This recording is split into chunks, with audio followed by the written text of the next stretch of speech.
first episode of the Best Book Club in a while. I'm your host, Nufatora, and this is the podcast where I discuss the best stories with the best minds in the community.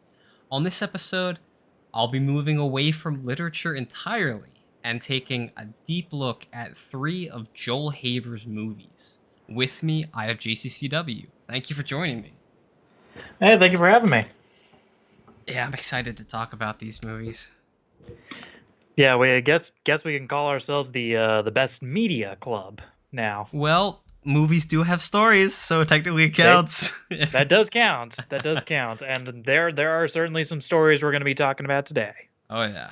Yeah. So the 3 movies on the slate today are Pretend That You Love Me, released on June 12th, 2020, We Have to Leave Here Together, released on November 18th, 2022, and Forget About Everything for a While, released on April 6th, 2020.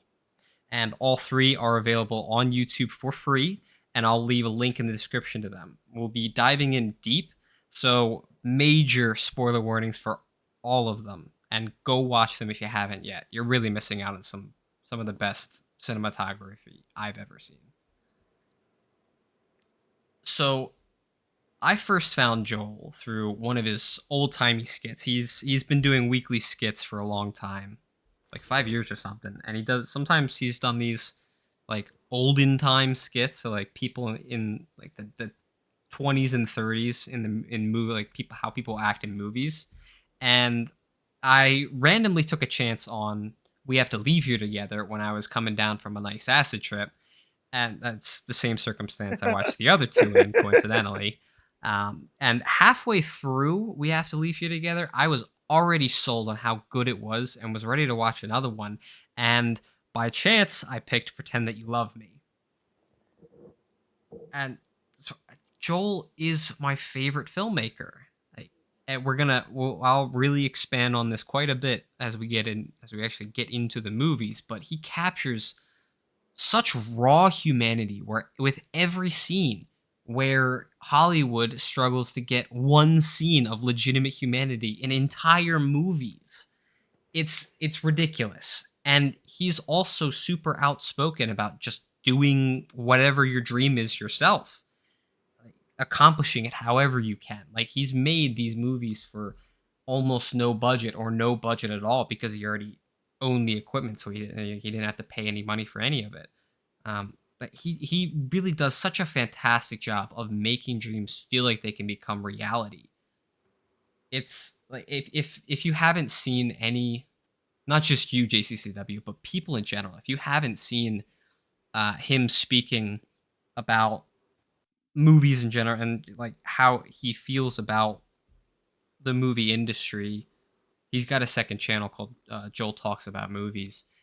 It's just it's I don't agree with everything he says, but I I have so much respect for his view and his mindset about it. And I was introduced to Joel through Nufatora. Yeah. But the first film he showed me was... I'm sorry, I'm terrible at name. The first one he showed me was We Have to Leave Here Together.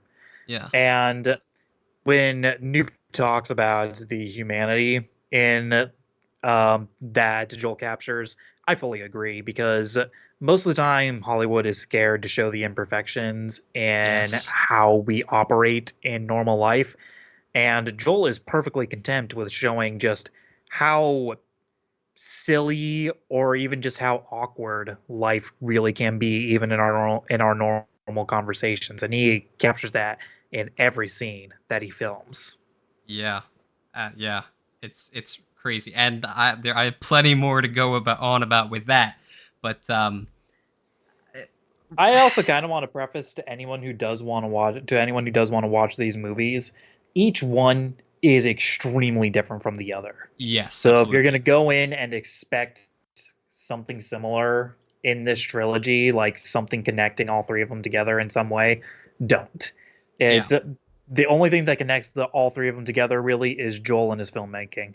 And But my each one theory. has Yeah, That's about it. and new theory, yeah. But I think that to go into the mindset of each one of these is a cinematic experience and is not tied together in Yes, any way is the best way to experience this. Because absolutely. then you get to appreciate what each film for what each one is. Yeah, 100%. Yeah, these are entirely their own beings, and they all stand alone. After having watched all three of these, I saw things that seem to connect them together, and so I see them as a trilogy, but they are not in any way. Uh, it's but I see him as a trilogy, like a 3-part story about a relationship that Joel found and then he didn't fight hard enough for and then loses in the end and has to deal with the aftermath. And so the Although we can save that for when we talk about each individual movie. yes, and so the first one in this trio is the one that I see is coming first is Pretend That You Love Me. And it's about, to put it as simply as possible, it's about a guy trying to make sense of his increasingly barren life. In the description on YouTube, Joel describes it as, quote, a film about dating, love, art, and pain. And he posted a comment saying that he worked on it for over a year and that it was deeply personal, which, if nothing else, is pretty evident in the scenes with his dad, at least, if nowhere else. We should probably mention also what exactly happens in the movie. Yes. Yeah. So The basic. storyline is that a filmmaker of when he talked about this being his life, he truly meant it. A filmmaker getting a bunch of female actors together and basically making a movie with them. And throughout this filmmaking process, his um, he finds out that he has a disease. I think it's presumed to be cancer. He finds that he has a benign tumor. So it's Benign tumor, not yes. actually like a disease or like he's actually sick, but because it's there, it's causing him extreme discomfort. Yes. Um, all of that is going on, and then Yeah. once he actually wraps up the filmmaking, he starts to feel as lonely as he's ever felt. Mhm. And it's not helped by the fact that he has his tumor that are causing him pain, but then also his father passes away, From cancer. and yeah, from cancer. And at the end, and he tries consistently to recapture his magic that he had with the girls that he filmed with until eventually breaking down and just finally giving in to the sadness and finally trusting in someone else to share it with. Yeah, it might not even be so much trust as just not caring anymore. You just yeah, he's just has to be vulnerable. He can't Which is hold it in any admirable. longer. Yeah. Um yeah. I mean It's just very admirable. just the And this is a very like if you've ever just felt if you've ever been a part of a group but have still felt just so alone in yourself, this is a very touching movie to Mhm. because you're like, man, like I understand all of these feelings of wrapping up on a project and then afterwards being just so alone afterwards. Like you thought that you made a real connection with all these people, and then it's just you just don't talk to them as well as you used to. Yeah. Yeah. It's too often the case. Like you just even if you go into it knowing that things aren't going to, like, you've established the boundaries, like like the foreign woman Laura, uh stating that she has a long-term boyfriend, uh before they start shooting the movie, and then because of the situation and like everything that Joe experiences, um he he misinterprets things, and which is it's that is such a relatable thing to happen. There have been a lot of attempts that I've had in college where I thought a relationship could be a thing, and then turns out that I was reading it completely incorrectly Yep. and made things awkward words, Yep. and well, that sucked. Yeah. Yeah. That's like And I'm it's pretty a sure bit. there's probably a lot of people who have experienced that. Absolutely. Yeah. It's one of the driving factors of like people fearing asking someone out or making a move because number one, they don't want to ruin the friendship they already have, uh, and number two, it's like you can't go back once that's been laid out there. Um, it, I mean, just the fact that one person was able to create what I see as a masterpiece in just over a year is insane to me. Like The he, fact that he didn't make this in a year is very impressive for a young filmmaker, especially with how many actors he needed and for yes, how long these scenes go on for. yeah, Like I can just imagine like any attempt to reshoot must have been like a pain in the ass. absolutely. But I want it makes me wonder really how many reshoots he actually had to do because a big piece of his philosophy around filmmaking is to keep the realness in. So like, if you have bad like he's talked about I can't remember the name of the independent filmmaker or the movie, but I mean, he's talked about this one movie where just the audio is just really not balanced well at all, but apparently it enhances the experience because like, you're able to feel that humanity coming through and it feels a lot more genuine.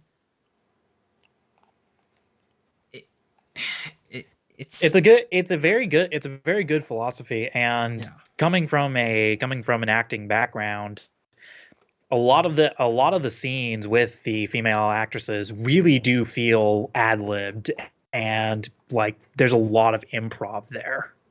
Yeah, I'm not actually sure how much of this is improv versus scripted because he does do a lot There's of a high improv. chance that he gave like a very general idea of like how the scene is supposed to play out, like the beginning scenes, Right. the opening scenes with all of the females.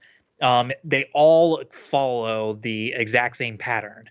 Like and he brings them in, offers them water, shows them a magic trick, they dance and hug at the end. Hmm. And he probably gave them that exact direction, Yeah. like that exact direction, and said, "Let's just go with it." Right. I'm not going to give you any exact lines. We're just Hmm. gonna go. I'm essentially just giving you stage direction, and you go from there. Yeah. I yeah, that opening montage it's such a treat to watch. Like this like And in my humble opinion, is that montage and the ending scene are the two best parts of the movie, absolutely, yeah. But they wouldn't be as great as they are if you didn't without all have that all the middle. stuff Yeah, in the middle to build it up. yeah. Yep, to have all the context. But they are my favorite parts to watch. Absolutely, yeah. Absolutely. Yes, 100%. Um, And, but and I like think that this can probably lead into one of the other aspects of just his filmmaking in general that I really freaking love is that when we say the word montage, everybody thinks that like, you know, it's going to be like a whole bunch of different shots in different areas, you know, maybe the camera angle will change. It's not going to be anything too special, super fast cuts. But Joel completely flips that on its head, and and the beginning montage is a bunch of not only different shots and angles, but the camera work is completely different for each girl. Different types of Some lenses. girls Yep. have lower quality than others, and it starts to make you think, you know, what's the meaning of that? Like, Yeah. it almost looks like amateur filmmaking, but we know that this guy's way smarter. So what does it mean? It must mean something with the characters. Yeah. And the reason that they have like lower quality film is because there's just not a strong connection maybe between the two characters, or maybe he thinks that in retrospect this meeting with the girl wasn't that good in comparison to others which were really good. Well, And it creates such a great juxtaposition when he switches from lower quality camera to a high or lower quality camera work to high quality camera work. It just makes it makes you constantly on edge, and you're thinking, man, like what's he gonna show next? mhm. That is it. That I hadn't thought of the film working the way. I guess I hadn't characterized the I don't know what you describe it as. I guess the visuals of the camera work in that Being used way, for but character. it well not necessarily used for character, but like because I was thinking along those lines, but more so like the lower quality means um a lesser connection.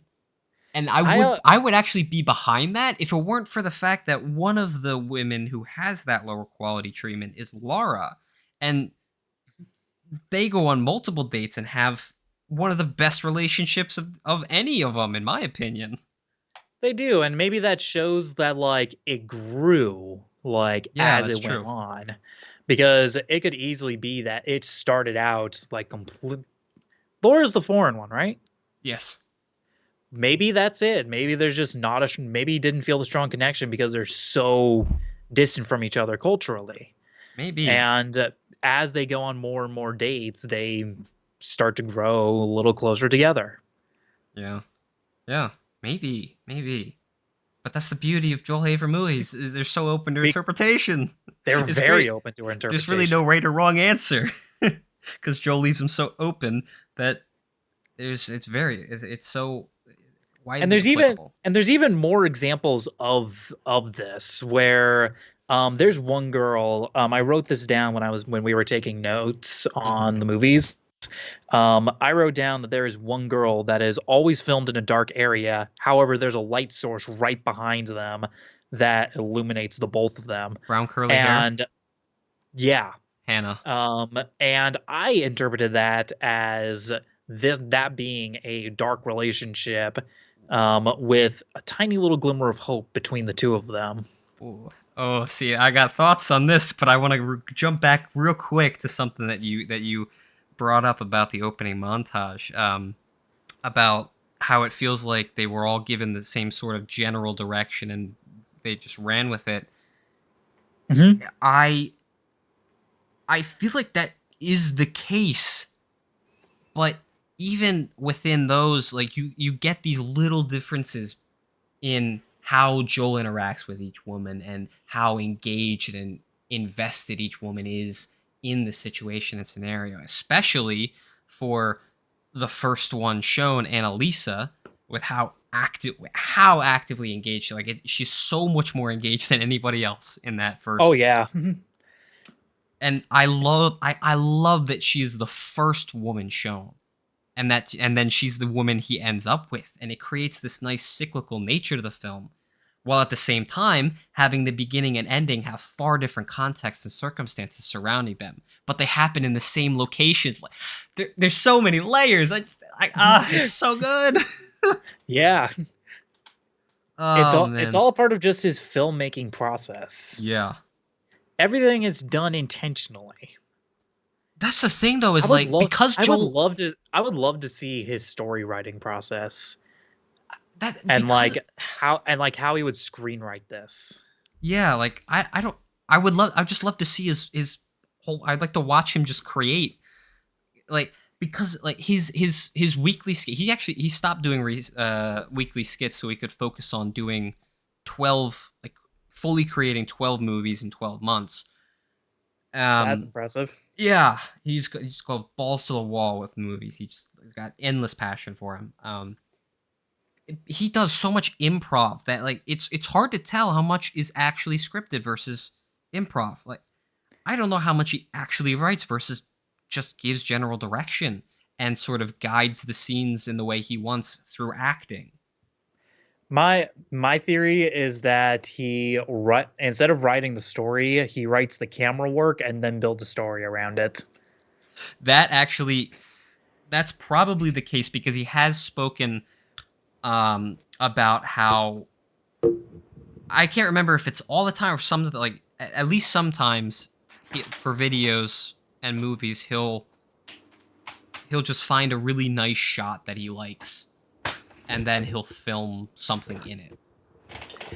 And that's also something that us creators do like a lot, or at least I find myself doing that a lot. Hmm.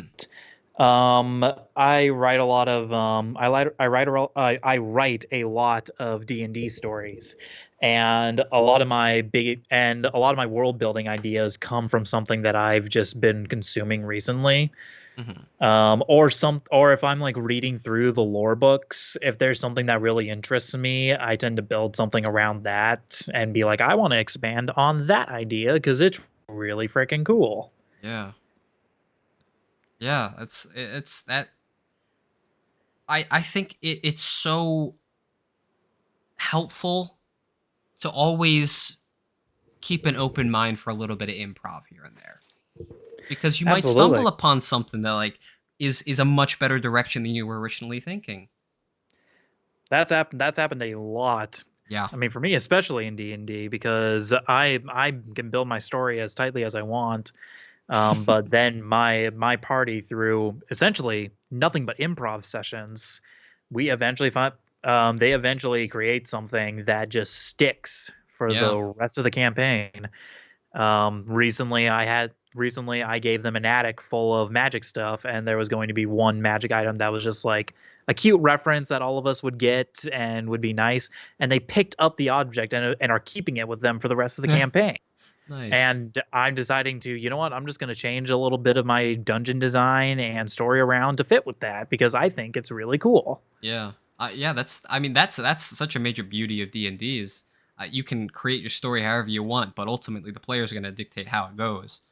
And like And I you think a can lot of these, and I think a lot of the female actresses he got really do change a lot of the movie. Like they add their own really special flair to it. oh yeah, With all of and they complement Joel's style of filmmaking so incredibly well. absolutely. I and I think I wouldn't be surprised if most of them are actors, but I know like he does just film with his friends.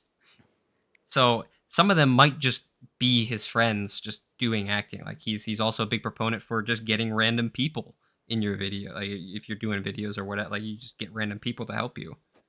Um Is he did I'm assuming he went to college for filmmaking? yeah, he went to film school. I don't know which one, but he did get like Whatever traditionally one he did go trained. to, it's very likely that he was probably in like a drama department. So so there could have easily been people he just met casually through a Possibly. program like that. And we're just Possibly. like, "Hey, I'm filming something. Do you want to be in it?" Because there was a filmmaker at my college who did that exact same thing. He was in drama, and he got almost all the drama department together to help film a project. That's awesome.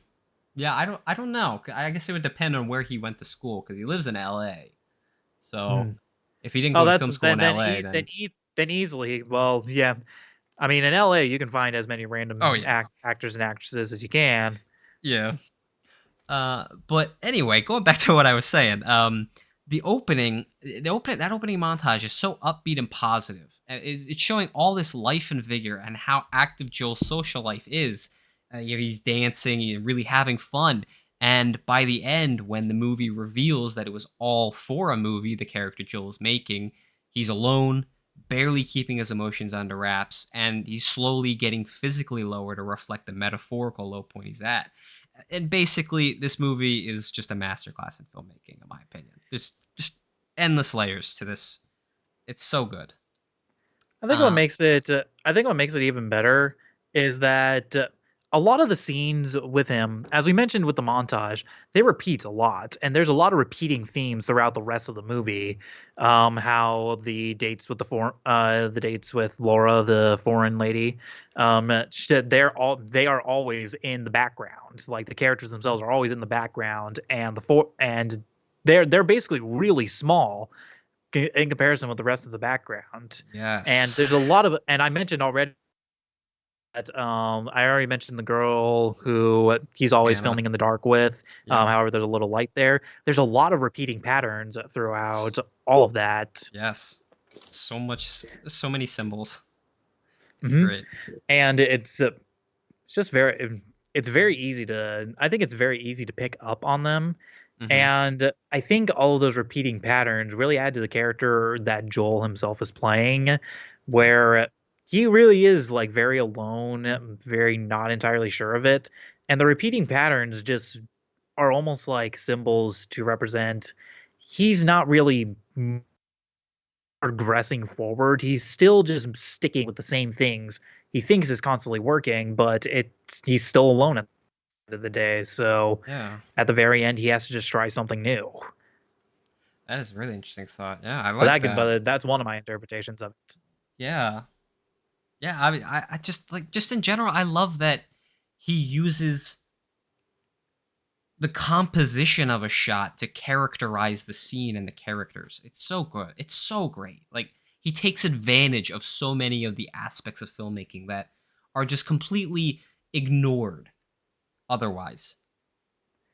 Which I think is actually extremely impressive because he films a lot of these scenes outdoors, Hmm. and any filmmaker can tell you that filming outdoors is one of the worst things ever. Yeah, So the fact that he's able to take advantage of outdoor shots so well is just that's commendable in and of itself, let alone everything else he's done with the movie. absolutely. Yeah. Yeah. So we've been talking about Laura quite a bit, and so this is the meat and potatoes of my thoughts about her. Hmm. Of all the relationships that Joel is seen as having with these women, the one he has with Lara is my favorite of all of them. They feel like just fantastic friends. From the fact that they have multiple outside dates, including at least one at a playground, to the conversations they have, like joking about Leonardo DiCaprio's King of the World line from Titanic. And it makes complete sense to me why Joel would try to go for her out of all of the women. Like he doesn't like once filming is over, Laura's the only woman he actually goes after. Like she's the one who is most outwardly different, but inwardly seems to be pretty similar to him. Like it that is such a what's the word? It's something that so many people do. Like you you're attracted to what's on the outside you're opposite, but you really like that they are Opposites pretty attract. similar to you. Sort of, but where like you, how do I explain it?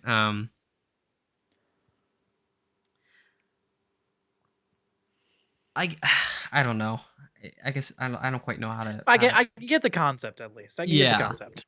Yeah, it's sort of like opposites attract, but a little bit different. Um and while putting my thoughts together, I actually thought up another aspect to my theory.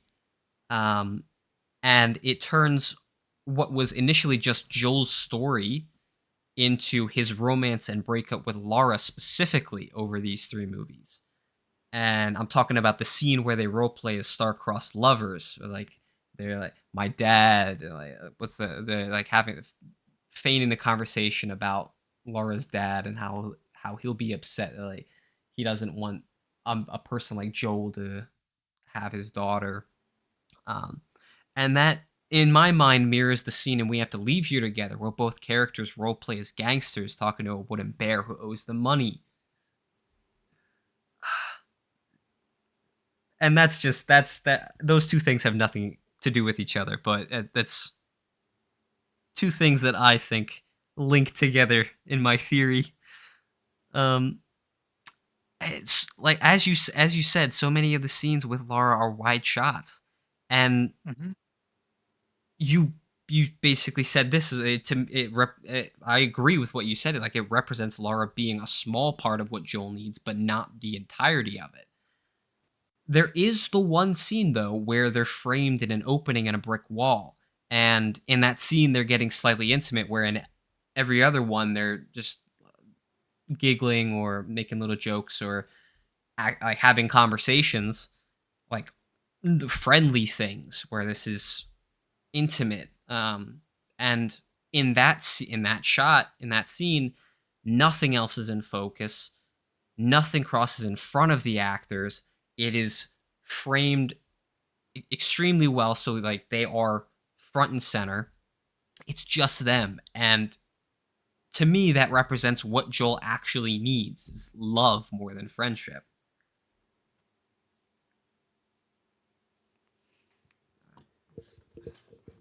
I mean, Yeah, I can agree with that interpretation.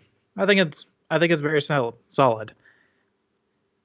I mean, To and be honest, I to all right. So we've been singing a lot of praise of Joel, I'm but gonna I keep don't. doing it. And we're gonna keep doing it with the rest of the movies. But I wanted to before we do. Okay. I think even Joel would agree with this. The best art should still be criticized because there's always something one can improve on. Yeah, I'm curious to And see. I'm curious to hear if you thought there was anything wrong with it or bad. I personally have a Okay. problem with it. And I think that maybe some other people would too. And this is more art taste. What we have been talking about this entire time has been the actual filmmaking of it. Yes.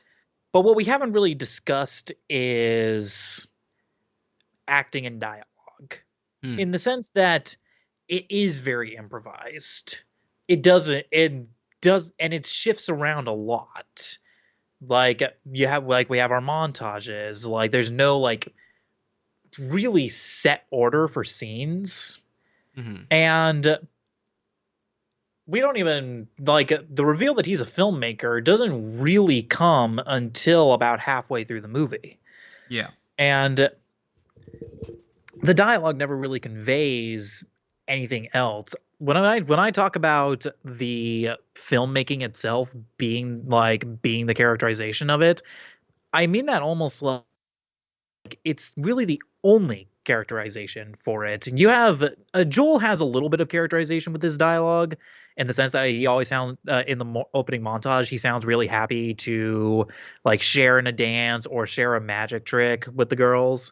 But since the dialogue is very like you can call it real and that's probably what the intention was, but because the dialogue is so improvised, you don't really have any sort of set storyline to immediately hook yourself onto. And this is more of a critique I have of all of his films that you could really strip a lot of the dialogue away and it would change nothing. You could watch this as a silent film and get a lot of the same reactions out of it. Hmm. And that's a personal problem for me because I really like my dialogue. I Hmm. really like hearing what characters have to say and what the purpose of a line really is. Yeah. Hmm. So that's the one critique I have. It's that if you try to watch this and listen to the dialogue, you're probably not going to follow along very well. However, if you look at it from a filmmaking standpoint and you can see all and you follow along with just the filmmaking process of it and you pay attention to that as the characterization, you're gonna really freaking love this movie, which is actually what I did. Like once you when you had shown me we have to leave here together, that's what I was stuck on the most. Where I'm like, I'm not really sure what exactly the story here is supposed to be because this dialogue is very it, not necessary to the scene. Hmm. Interesting. And about halfway through this, and about the point where we find out he's a director, that's when I realized, oh, the filmmaking is really in the characterization. That's what's supposed to be going on here. That's when I started to really appreciate the craft. And when we rewatched for um forget about everything for or not forget about everything for a while. We have to leave here together. When we rewatched that and I focused on the filmmaking of it, I'm like, oh, I get it. Like I kind of get what this story is all about. Mhm.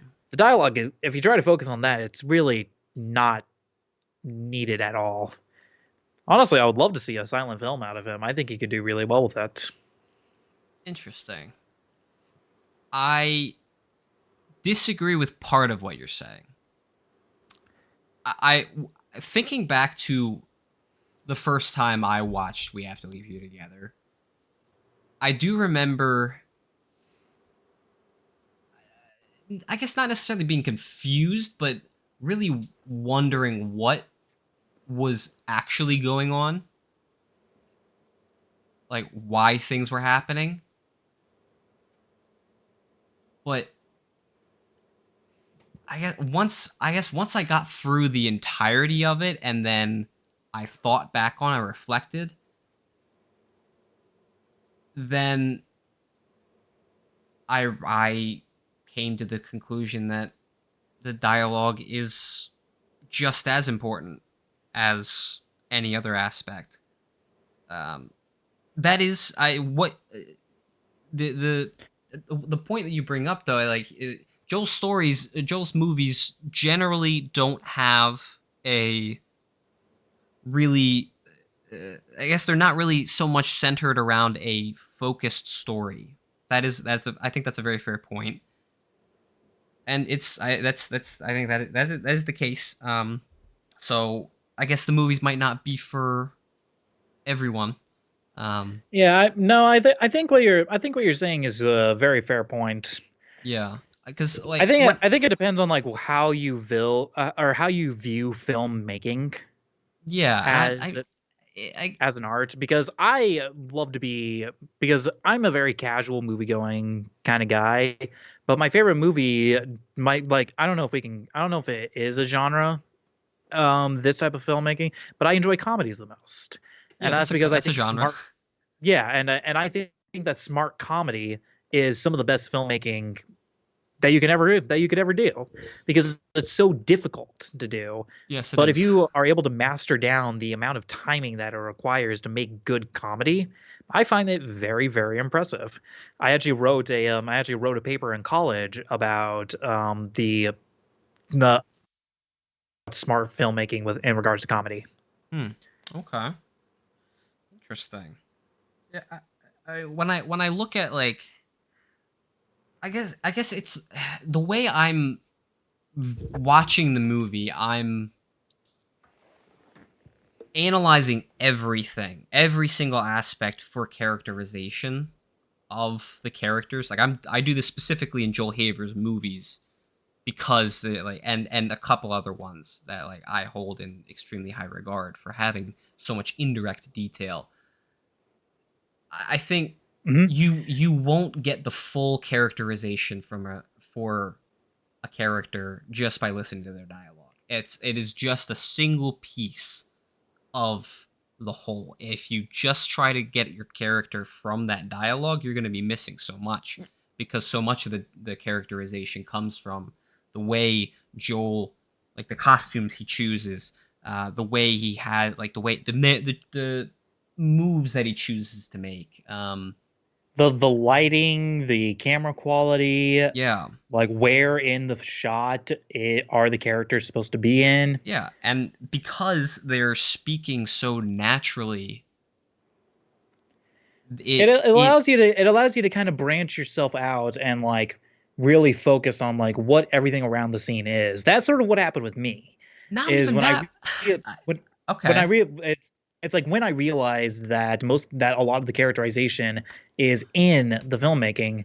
I'm like, oh, so I actually started to pay attention to like what the shot is, like how he positions all the characters. And when I started to notice that, I'm like, wow, I actually kind of get it. Yeah. Like that, like I actually kind of get like what this whole story is supposed to be about. And when we watched, sorry, I'm still really bad with names. One say When we watched, one, two, or three. Three. When we watched Okay. Forget Yes. About Everything for a while, Yes. I was hooked on it because I fully understood what the story, like how the characterization comes out, You and understood I how was to able to watch his follow along. movies. Yeah, and I was able to follow along with it perfectly, and because I was getting, oh, so that's what this character's supposed to like be in this scenario, and the fact that they've swapped Yeah. make like that's what it means, and I'm like, that's really good. That's really good Yeah. stuff. Okay. So so to anybody who's sort of like me, where you care a lot about a movie's dialogue, and because that's just how you've watched movies, like when you watch Joel, be wary of that only because you're supposed to be paying attention to the rest of the filmmaking. Yeah. And the rest of the filmmaking is great. Yeah. So it's not like a detriment. It's like, oh, I have to watch all the filmmaking. No, you get to watch all the filmmaking Yeah. because that's where a lot of the real character lies, and that's brilliant. It's a Yes. brilliant way of filmmaking. It is But yeah. just watch out for it. Yeah, it's one of the most defining aspects of his style is the de-emphasized dialogue. Like Hmm. Hollywood ignores so many aspects of filmmaking because they're so focused on the dialogue and everything comes from the dialogue. Because execs want to see a good script. Yeah. That's all they want to see. Yeah. But you have to trust in your actors to be able to deliver and you have to like there's so many other like it, I guess it's sort of like if you've only ever played like first person shooters or things like that, it it would probably take a while to get used to an isometric platformer because it's just a completely different language of gameplay and Joel's filmmaking is a completely different language of filmmaking in my eyes. Yeah, it's great. You a little while back you brought up sort of the lighting with Hannah and how she's always Yes. cast in shadow. Like I wanted to talk about that as well. All right, let's um, talk about it. Mhm. so I'll tread back even just a little bit further because it plays into a previous thought. So like the thinking about the scene with Laura with the like where they're framed in the bricks, and then it's that scene is immediately juxtaposed against one with Joel and Hannah, the one with the brown curly hair. There's two Hannahs in this movie. With the brown curly hair at the aquarium um, is the following scene, and Joel and Hannah are almost pitch black. There are people constantly moving in between them and the camera. There's so much background noise being picked up that it becomes a little hard to hear them at times. And they're always looking at the tanks or anywhere but at each other. And the tanks are full of color and light, like the two are outside looking in at what they desire. And those shots are also off center. They're always tilted or angled in some way where so many other scenes are dead on and straight as an arrow. Like, yeah, it's so good, so good. Oh, ooh, uh, yeah. I mean, Hmm. honest, Uh, it seems like I don't have. I'm looking through my notes to see if there's anything else I want to talk about with the first movie. I have more. uh, I, it seems like Laura gets the most beautiful scenery of any woman in this movie. Like the one where her and Joel are leaning on a fence at night and looking out over a road with a lake and a lit up city laid out before them. It's such a it's a joy to witness. Like I don't want to repeat myself. But like I like it's so She also gets a lot of the outdoor scenes in a park. yeah, like the beautiful nature. Like the nature is the Hmm. focus in that. Like yeah, they're so it's so good. Um I mean, that could easily be part of the characterization where, like, because of the beauty of the scene, like that's all Joel is thinking. Like his character, that's all he's thinking about is just how beautiful she yeah. is. So Yeah. he wants to do things with her in a beautiful spot. Yeah, absolutely. And I think because like the those scenes are always also so quiet and peaceful. They're like, it's the sound design. We haven't talked about the sound design, but yeah, the sound design is like also an aspect that he takes full advantage of. Oh man. So I get maybe like as a word of warning or so. I don't entirely know. Actually, oh, before I forget the thing that I just remembered, um, the thing you brought up as something that you have an issue with, as you were describing it, The criticism, yeah. I I realized that that aspect is what I love about his movies. Like we're on opposites, The lack of necessary dialogue. but I understand why you why you would why you wouldn't necessarily like that as much. I can understand. I could definitely see why that would be because it took me some time to figure out what. But once, like as you said, once I figured out what was going on and I guess how to watch the movie, how to watch his style of movie, it was over for me. Like he became my favorite, and that's the way I want to watch movies now. And Because I the think if I, and I I think think if there was like anything I would kind of like to see from Joel, even if it's just like a one-off, it would yeah. be to see like what would his like if his like if he wanted to focus more on dialogue, what would it look like? How much would it impact the movie? Oh, you Because said you said earlier that because you would have loved to hear a silent film from Joel, and he I would basically also did really do love it. I one. think that would be really good. I Like just remembered he basically did do one. There's no dialogue in this one short this video that he did, and it is I really love it. I'll find it for you and I'll send you it. please It is please do really because good. that sounds great. I think you're gonna love it. Silent Um, silent films are really like honestly, I want to see more of them. Like it's I think they're an art form that really deserve to be seen again because mhm. there is strength in limitation. Yeah, absolutely. Limitation breeds creativity. Exactly. Having like full freedom to do whatever you want on a project typically doesn't like sometimes it can lead to good projects, but it's the limitations in what you're allowed to do just make it so much better. Some of the Yeah. some of the lowest budget movies have gone on to be absolute success stories because they were so limited. One of the biggest examples is Saw. It was made on the budget of ham sandwich, Yeah. and look at it There now. it is. Found it. Yeah. I watched Saw. I thought it was good, but I don't know if I'd watch it again. Purely because it's If you only watch the first Saw, you watch the best one. So yeah, and I mean it's so reliant on that ending twist, and it's so well known by everyone at this point that like it doesn't work nearly yeah, as it well. doesn't fit as well Yeah. nowadays. Yeah. But the limitations in it are some of my favorite. Yeah. Like simply because they did have no budget for that movie, Yeah. absolutely no budget, Uh-huh. and the limitations in the sense that like they don't see like we only get to see a little bit of him cutting his own foot off. Yeah. That's all we get to see, and in future Saw movies, we would see the full fucking thing. Yeah.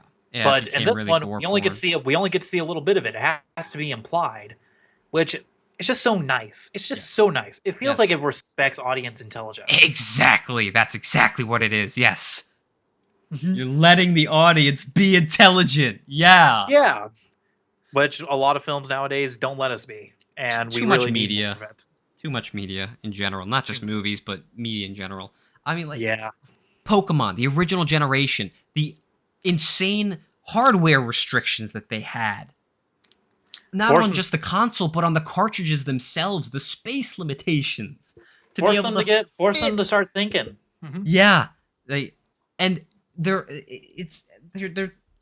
so replayable. They're infinitely replayable. Even those that first generation is infinitely replayable.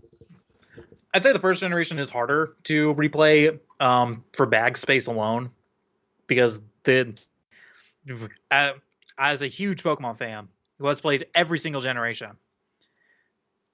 I love Infinite Bag Space a lot. It was such a welcomed addition. I love how just stripped back and simple it is. And I'm But the re- so but familiar Gen and 1 is a comfortable very with the mechanics and glitches and broken things like Psychic being OP. Gen, Like I Gen know 1 is very exactly how to Gen 1 is a play, very simplistic game, but it and was I designed to love be that. that way, and I think it is very. I think it's. I still replay Gen 1 to this day. Absolutely, yeah. I I still have my 3DS that has the Gen 1 games on there, and I still replay them. yeah. Yeah, I carry ROMs of all of my favorite Game Boy games on my phone all the time for emulation. But Yeah, sim- it's but yeah. simpli- but I do like sim. But back to Joel. Yes. Yeah. Um, Yeah. I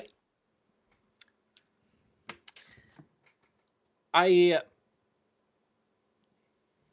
is there anything else we should talk about with the first movie? I have a couple more thoughts. I I thought you were I gonna say want to something. the only other note that I have on something that we haven't touched on yet, the middle of the movie with the song sequence. Yeah, I was actually just about to talk about that as well.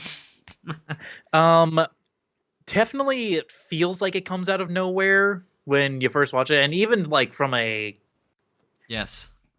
I guess from a character point of view, it does act kind of like a musical because this is the big moment where he has to like where the character in the film that he's making is supposed to finally let it all out and just tell the girl how he's feeling, which is very reminiscent of musicals where a rule in musicals is that when the dialogue can't service the character's emotions, that character starts to sing. Yeah. I And mean, it makes sense. But honestly, but honestly, the part of the song sequence that I really appreciate is the shaky cam because yeah. it's the only time in I think any of his movies that he uses shaky cam. Hmm. Am I correct on that? Like he Of didn't use those shaky three, cam in yeah. any of the yeah, and I really like the use of shaky cam because my interpretation of it is that this is him being terrified of sharing anything with well anyone, Yeah. and I I think the use of the camera work for that is it's just nice No. because as somebody who finds it hard to open up to others on just how I'm feeling because I'm scared of how they'll react, my heart beats like someone trying to hold a camera and it's just shaking. Hmm. So I appreciate it. Just Yeah. on a personal level, I really like the use of his camera for that song sequence. Absolutely. Yeah. I mean, I also see it as like the camera is shaking to represent him falling apart. But I've kind of always seen that musical segment as I get basically sort of the same thing as the ending to "We Have to Leave Here Together," where it's sort of all in his head. Like this is what he wants to say, but he can't get it out. Yeah, that makes sense. And when he finally comes Um, back down from singing, the last line isn't sung at all. It's just spoken, and that's what he actually says. mhm. That's what I think. That's a very good interpretation. I think that's probably the correct interpretation he was going for. Maybe, maybe not. I don't know. um, I think that's a very smart one. And if we look at like patterns in his other filmmaking, it makes a lot of sense. Yeah. I mean, I'm not all that big on musicals, but I agree that on first viewing, you could see the musical segment as coming out of nowhere, but it is actually foreshadowed so damn well.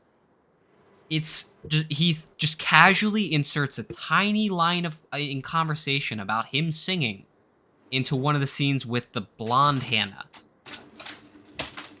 and then he actually sings later on. Like it is a blink and you'll miss it bit of line, little line, but Oh, that's right. he He does say did. something. He That's really says smart. yeah, he said like I didn't pick up on it the first time I watched it either, but I I didn't pick up on it with either time that we watched it.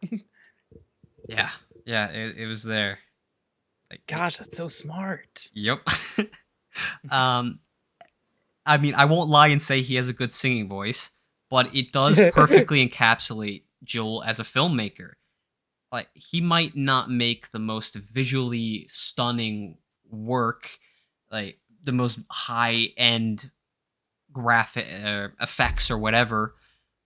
But I mean, But I think some of the scenes in all of his movies really are just next level. But it always is from the heart, and it comes with all the passion and love he has for movies, which is completely devoid in so many other movies. I can agree on that. Yeah, I got three more. All right, I have a couple more thoughts, and then I'm good on this one. Um, I the first time I saw this movie and I got to the end of that musical segment where Joel says cut and he breaks the fourth wall, I was blown away.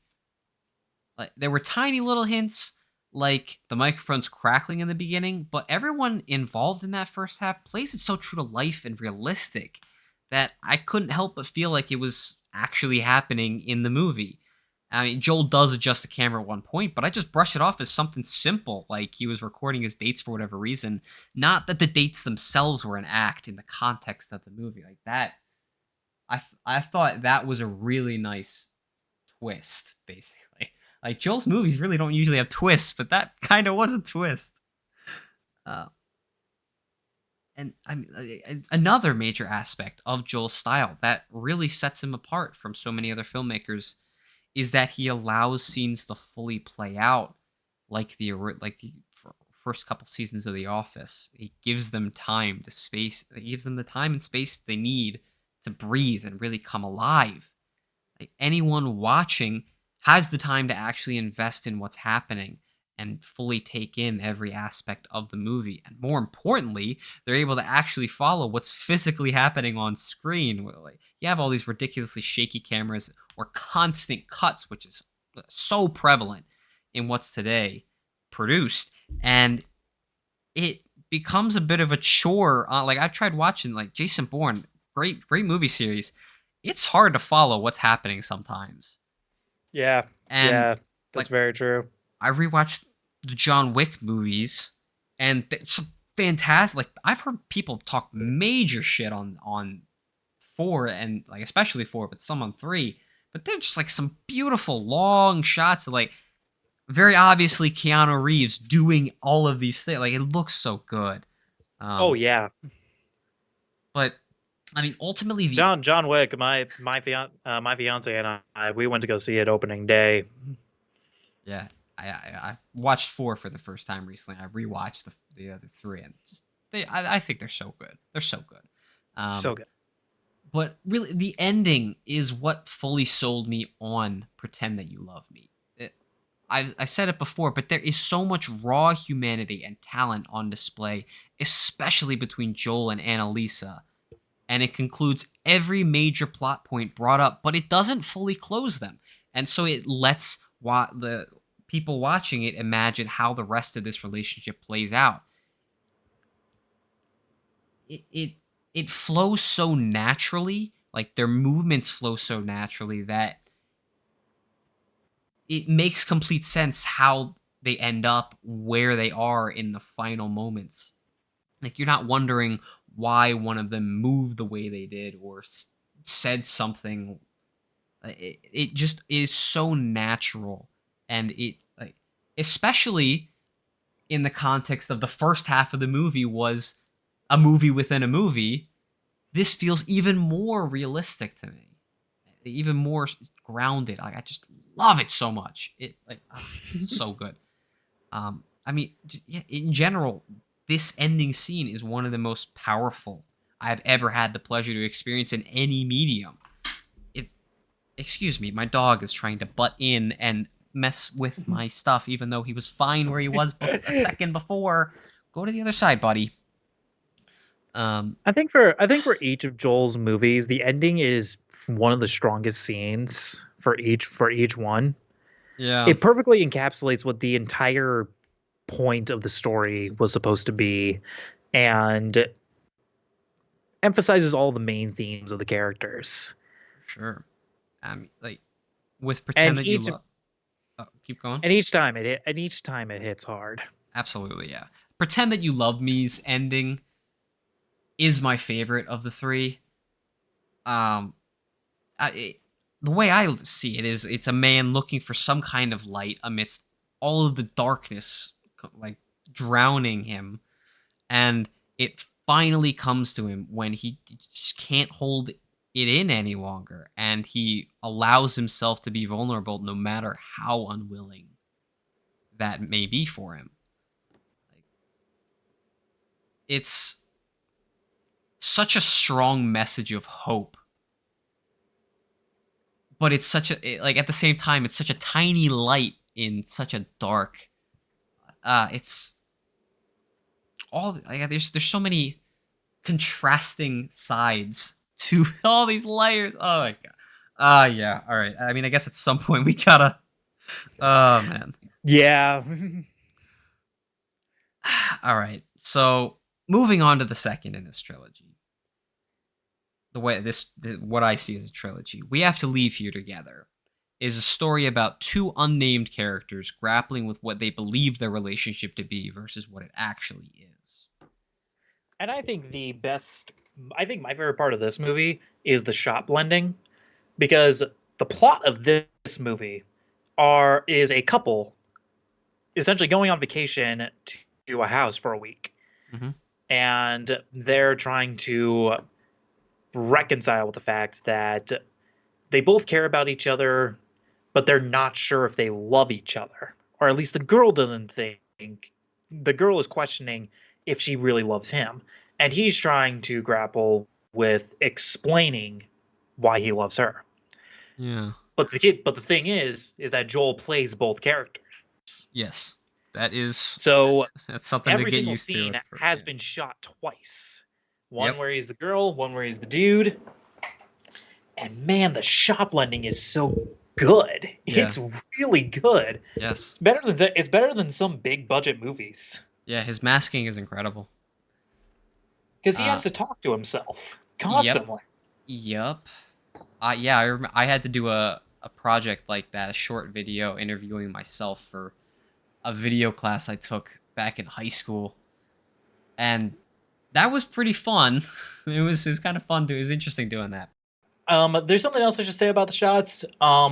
Naturally, with this way of doing things where he has to play both characters, you're gonna see a lot of shot reverse shots, Mm-hmm. but it feels like each shot reverse shot is done purposefully. Like Yes. he wasn't lazy about it. He's not like, okay, I'm playing both characters in order to cut back on filmmaking, on like filming too many scenes. I'll just do a couple shot reverse shots. He's like, no, every single shot reverse shot he should be serving a purpose for the characters, and a lot of the and every single time he does so, it is to service something about them. Mm-hmm. One of the first ones that I noticed was one where he's laying in bed and she is sitting on the bed, and they're talking about the guy's qualities. I interpreted that as him laying down, being uncertain about his qualities, while the girl is sitting up, being certain about his qualities. Mm-hmm. And a lot of and any shot where they have to go back and forth, and the two of them are in the same position, um, interpreting that yeah, they are actually on the same page in this one, even if the dialogue sounds both of them aren't really communicating with each other. Both of them are still level headed and both of them know where they are currently in the situation, but neither of them really know how best to take it. Yeah. Yeah. Absolutely. Um. Yeah, I mean, I remember what I was gonna say to the with the thing about the woman not necessarily knowing if she loves him. I I feel like she does actually, like, she does know she loves him, but she's not sure if this relationship is still what's right for her. But it was it was so good before that she's scared to give it up.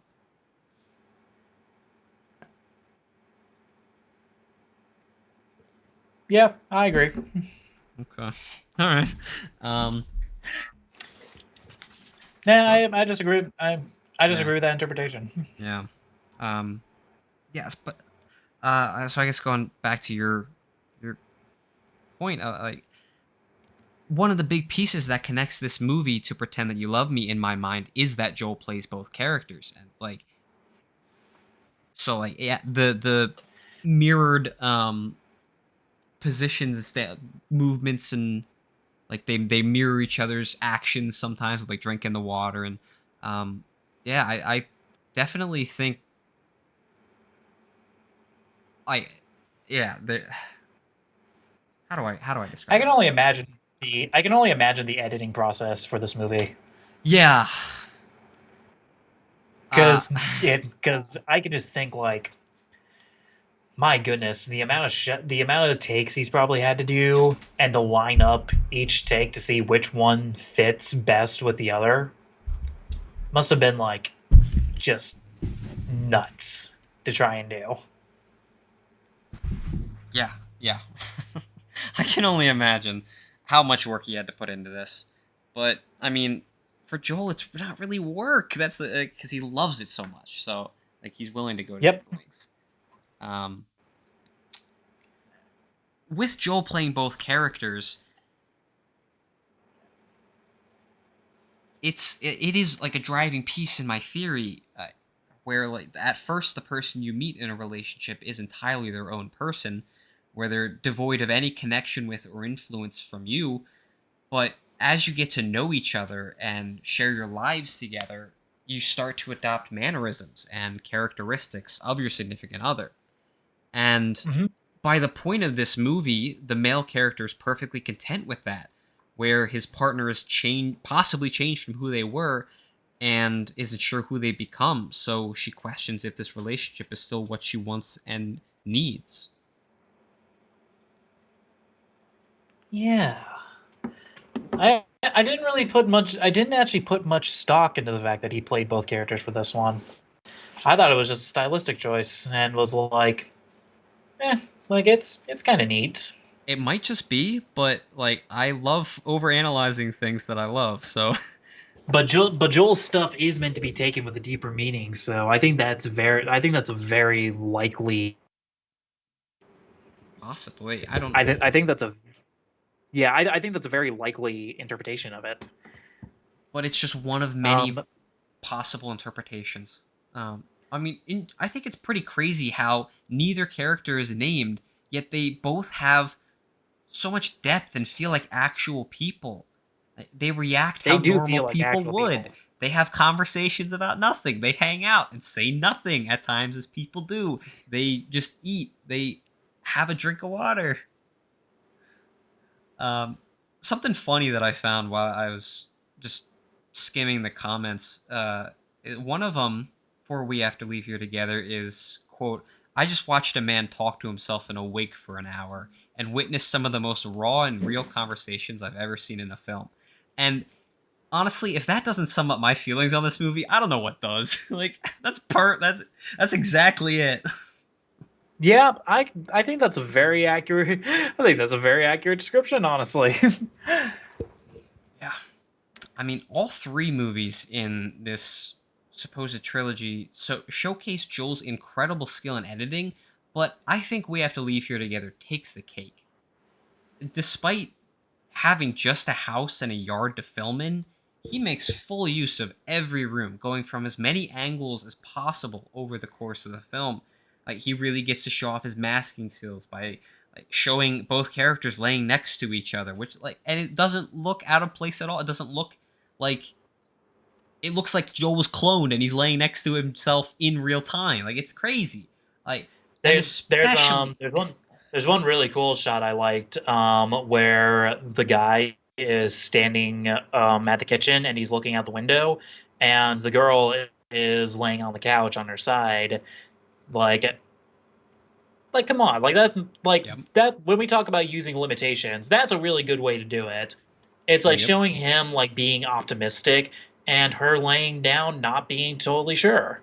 yep, And he and like he could have had that done in any he could have had that done like if he was filming outside somewhere, he could have easily filmed that like her almost like laying down on the grass but him like standing next to a river. Like he Yeah, could have easily done that, but he because he keeps it in the house, he can find like little ways to make it special. One absolutely. of the other another scene that I noted that I wrote down is him basically like performing for himself in the mirror downstairs, and she's upstairs, or at least she's up on the stairs looking down at him. Hmm. Like Yeah, so many creative ways to use this house. I like to imagine that he was like scouring houses, like trying to see which one would be best for it. And every single house he went into, you just took notes on like, okay, what's a cool character moment that I can use in this spot? So there's not too many cool character moments here. I can't use the house. yeah. I'm pretty sure it's just his a vacation home that he has, his family has It or could easily something. be. I don't know. Maybe he just borrowed it from. I don't know. It is a nice house. Though. I like it. It's a good it's a good setting. Um, but the thing that like you have like yeah a part of understanding the characters is reading their body language, just like real life. Like I watch movies and I see static people and nothing being conveyed through their body language, but Joel's characters convey so much through like they say so much with their bodies. I love it. I mean, the scene where the female character asks about the male character's back while he's laying on the floor is shot incredibly well. Like it's showing how they're unknowingly on opposing sides, with the male character bathed in light and the female character draped in shadow with light coming from behind, which I thought could represent the gilded image that the male character sees of the female and has romanticized, which is why he's not really worried about the state of their relationship where she is. And that scene is immediately followed by one where they're sitting next to each other and a giant window behind them is the main focus. And only their heads are in frame. And in that window, you can see that there's a storm raging outside. And the way that the characters are framed, the storm is happening around their heads, which are the only parts of their bodies that we can see. Um, like, what's going on in their minds is all that matters in that moment, and it's completely blown out because this is past the point where the female character starts to reveal her true feelings, I believe. Um, but they are sitting side by side on the same level, as you've noted, um, and I see that as not all being lost with the relationship, and they still have things that they can share, but it might not necessarily be what either actually needs anymore. I mean, yeah, Although we're talking a lot about the shots in this one. yeah, because that's what I love. Um, There's so much characterization there. yeah, there is so much characterization there. Um, I think this one, out of all of the movies, probably falls the most most into my critique of Joel's films in terms of dialogue that doesn't really mean a whole lot Yeah, I because actively you'll see shots in here that mean something, but sometimes the dialogue can just mean something completely different. I mean, I'll counter that with I would say that all dialogue is good because I guess maybe if it's written grammatically correctly, like there's some parameters to that, but um, any dialogue is necessary because it no matter what it is, it'll provide some form of characterization. I mean, yeah. But the scene that I mostly go to is I mentioned the scene where he's laying on the bed and she's sitting on the side of the bed Yeah, and talking about their qualities. yeah. And he mentions that like all of these really good qualities about himself. And the dialogue like it can almost like make him look Like he's a lot more confident than he is, but the shot makes him seem a lot more what would be the opposite of confident? Unconfident, No, it would be insecure. insecure. Yeah. It makes him seem a lot more insecure, which could be just the part of the character where he's trying to put on more of a face, and like it certainly seems that way because of the ending, where he has a lot that he wants to say, but he doesn't say any of it. Right. Yeah. But if you're like me and you care a lot about the dialogue, you'll hear that and be like, I'm not entirely sure. Especially because these are real, like because these are such real people. It's very easy to like look at that scene I described and be like, well, these are just two people in bed. So like, Yeah, but that's the point. That's yeah. what normal So, people do. They have but pointless like it, but like conversations. but taking the but taking the idea of the shots, like it gives the characters that more depth. Yeah. But I said, but it also does not help that this is my smaller. This is more of my personal critique. Hmm. But Josh's voice is a little monotone for me, or at Yeah, least it is. he plays both characters so similar. Yeah, I would say his voice is a bit of an acquired taste for sure. Definitely, I would agree on that one. Yeah. Yeah. Aside from that, I should we talk about the best part of the movie, the ending? I have a couple more thoughts before that. Gotcha. Just Let's do those thoughts first. Yeah. So I brought up earlier how Joel lets scenes breathe, and he does point this out in a very meta conversation while the two are eating dinner. There he has the female character talking about how you never see people in movies just stop and take a drink of water. But that is the essence of Joel's filmmaking, is the drink of water. You know, where Hollywood focuses on world's ending and insanely and a lot of the time artificially high stakes, Joel focuses on that drink of water, and I think that's fantastic. I love it's so refreshing. So just like a glass It's of water, it's just as refreshing as a glass of water. it's a very good aspect of filmmaking. It's a very good philosophy for filmmaking, Yeah, when especially you because yeah, we don't ever get to see that too often, and that's the most human thing about us is the ability to drink water. mhm. I think for some things Well, it I would mean, actually it's not the make it only thing worse. that makes it not the only thing that makes us human because everybody has to drink because everything has to drink water. Yeah, But it's something we need, or else yeah, we dehydrate, yeah. I mean, it's and all too easy. it's never touched upon. No, I mean it's all too easy to just forget that the characters that you're watching or reading or whatever are real people when they're doing all these crazy insane things and never stopping to take a breath. That's really, it's not even about drinking water, like actually drinking water, but just like stopping for a second just to take a breath, take it in. um, yeah, it's he has the same power in his movies in my eyes that a master comedian does over a crowd. You know, where a climax in a Joel story can be as simple as a quiet conversation between two people with nothing else going on. You know, in the same way that an comic can bring their audience up or down with just a line or two while sitting down. Now, Hmm. it's what an emotional climax can be if you allow your audience to think about what's happened and come to their own conclusions about it. It's beautiful.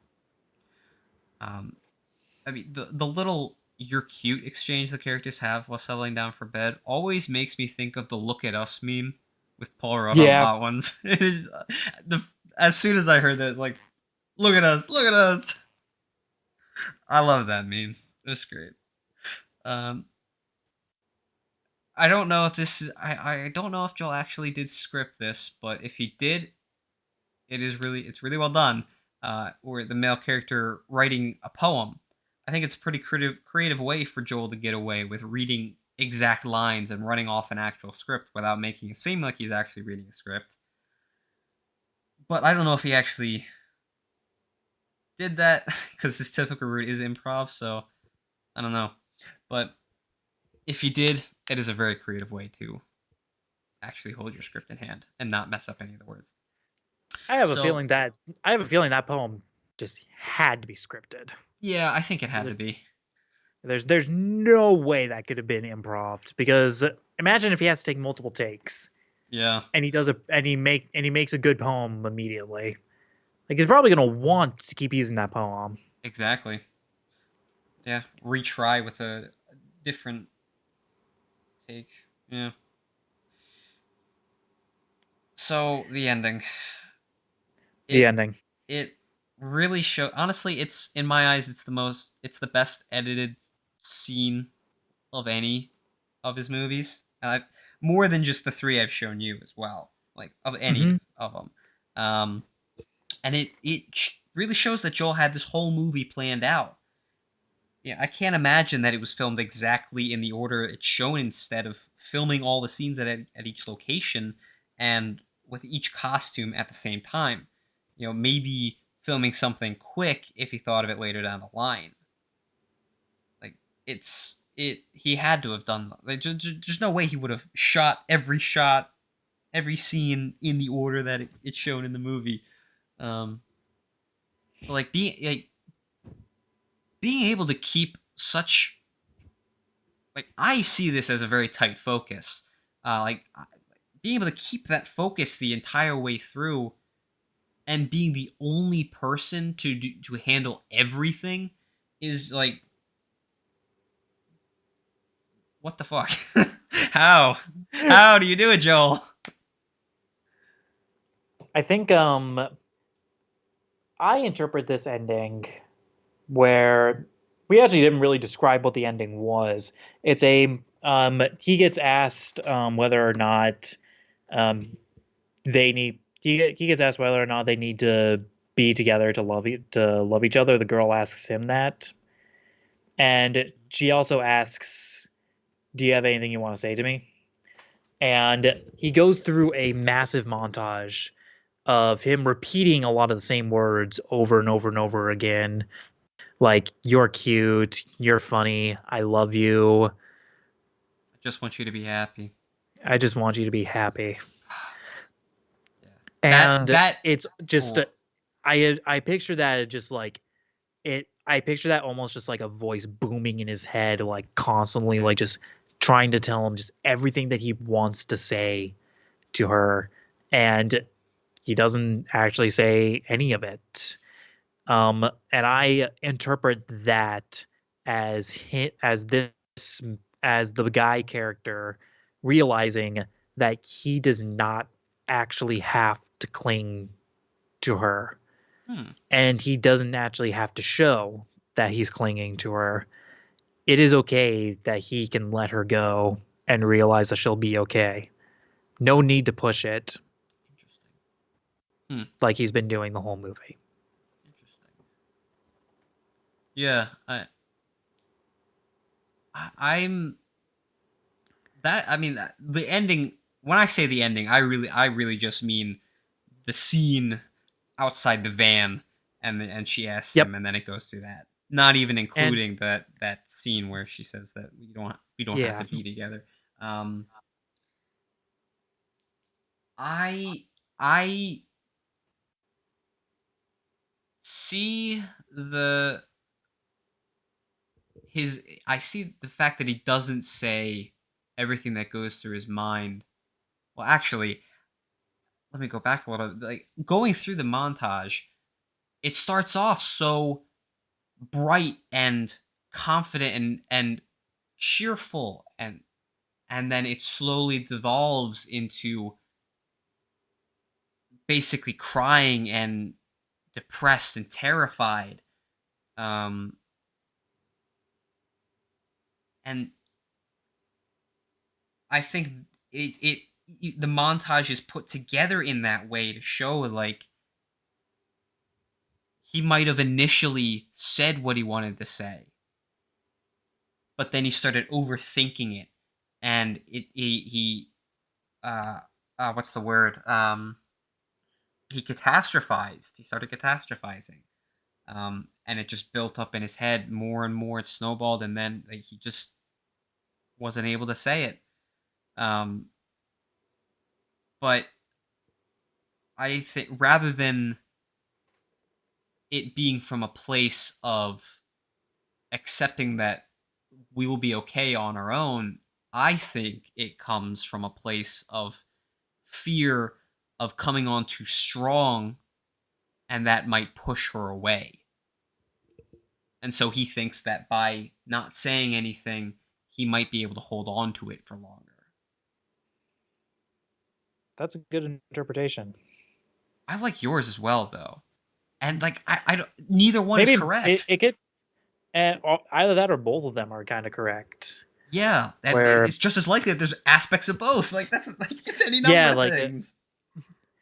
It yeah, could be like neither of the things that we said. where he has a fear of being too pushy, and my interpretation of him realizing he can let her go is sort of like that was the motivation, and here's the payoff. Yeah,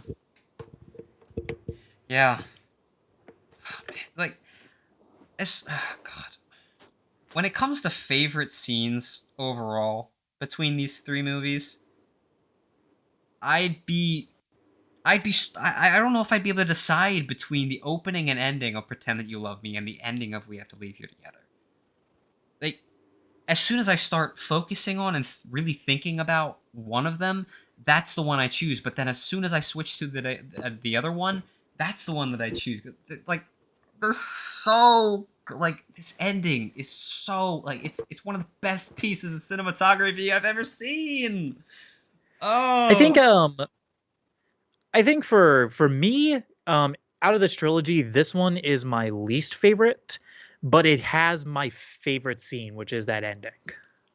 okay, It's yeah, like it's like the first Captain America movie.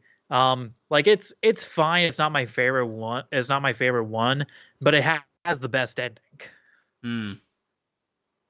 I don't remember the other ones. I don't know if The I've the seen the ending other ones. Of Captain America one is where he wakes up Yeah, I in like modern that day. one. I Yeah. remember the And original. I remember that first one. I can't remember if I've yeah, seen the. I don't remember how the other ones go. Too many of them. Uh, yeah, like the line is it's just I had a date is yeah, so good. yeah, yeah. Oh, yeah. It's so tragic. Oh, it breaks my heart.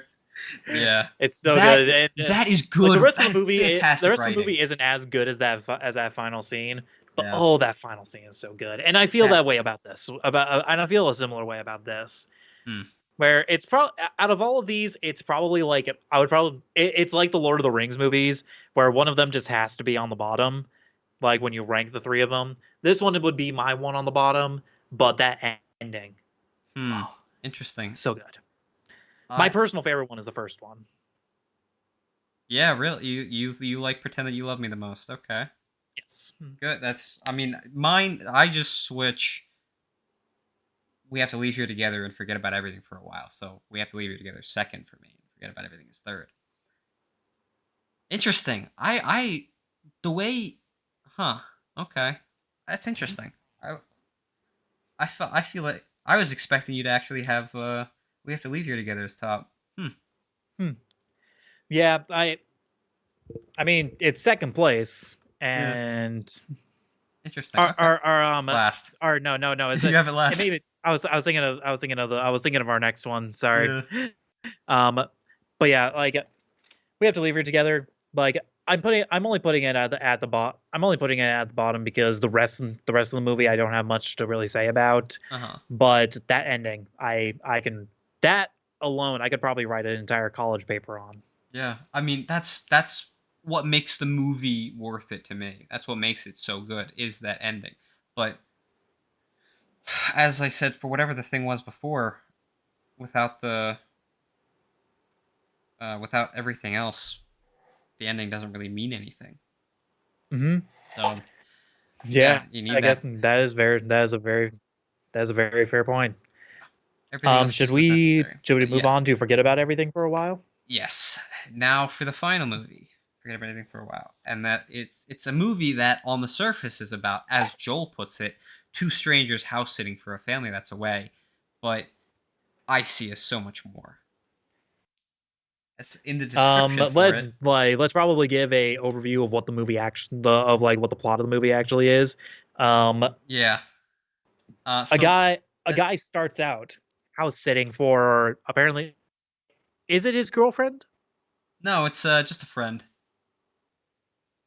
Just friend. As far as we're no, as far as we're aware. He's house sitting for a friend, and a guy wakes him up in the middle of the night drunk and asks him why he's sleeping with the girl he's house sitting for, and the guy is of course denying it, but he feels bad for the drunk guy, so he brings him in.